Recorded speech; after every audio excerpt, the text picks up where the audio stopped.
yabarai kurwase orogongoruo bakoragwa nere mukonyi bumurai bwense Mheshimiwa Kithure Kindiki mugavana bwa county yo ya Nyeri Mheshimiwa Mutahi Kagwe ne Mheshimiwa Mutahi Kahiga negati yaba waziri bakoragwa na Mutahi Kagwe nigo bono bayasokire na kumwakira umurai bwense mbuya monaso kwinyira orogongoruo ase amagendro na boigo ase gati yebirogo ase oburai bwa serikali na sibarire ira yo gocheko mubwatasia ande monase ntunde yaye yokoriya busase eganga yayo koriya egochorwa ase entunde ya kabiro mwaka wa 2025. Ule mbunge mwanzilishi wa zamani hapa mzee Mwai Kibaki is a leader we respect. We respected him when he was alive, we respect him even in his death. Kwa sababu alitufunza ile siasa kidogo ambayo saa ingine tunajaribu kuimplement. Tulisoma kwanza na yeye, alafu wewe rais ukachukua usukani baadaye ukatuendeleza kidogo. Because Mwai Kibaki taught us that a leader it's not about the noise you make, and it's not about how many people you harass. It's not about show off. It's about impacting lives and changing the well-being of the people. And Mr. President, in this region, just like the late President Kibaki did for us, we are proud of what you're doing for Othaya, what you're doing for Nyeri, and what you're doing for this region and for Kenya. Mimi nilipigia Rais William Ruto kura. Yeye ni rais wangu. Mimi ndiye governor wa Nyeri. Sijui kwa nini mnachanganyikiwa. I don't know.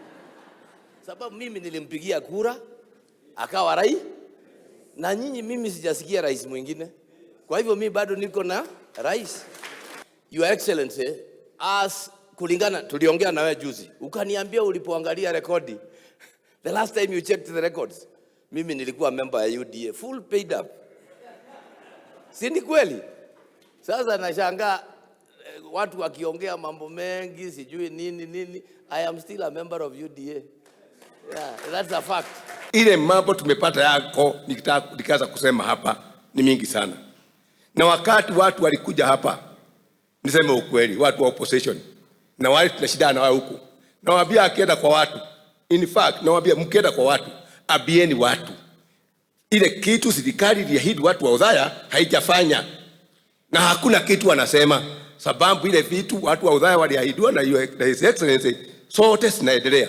Sisi si watu wa kuruka na emotions. Ati leo hii tunaruka tunasema hii, kesho tunaruka tunasema hii, criticize. That is not leadership.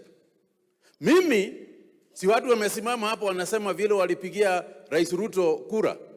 Mimi sikumpigia. Si ukweli kusema. I didn't vote for him. But I didn't. You know, si ukweli usemwe. Mimi I didn't because I was in the opposition. But in his generosity, in his wisdom ya kuona ile dunia ilivyo, in his wisdom ya kujua hakuna Wakenya ambao haongozi na Wakenya ambao anaongoza, akashika Kenya nzima, whether you are from that party, whether you are from that party, whether you are ODM, whether you are nini, akalete wote akasema tutengeneze Kenya.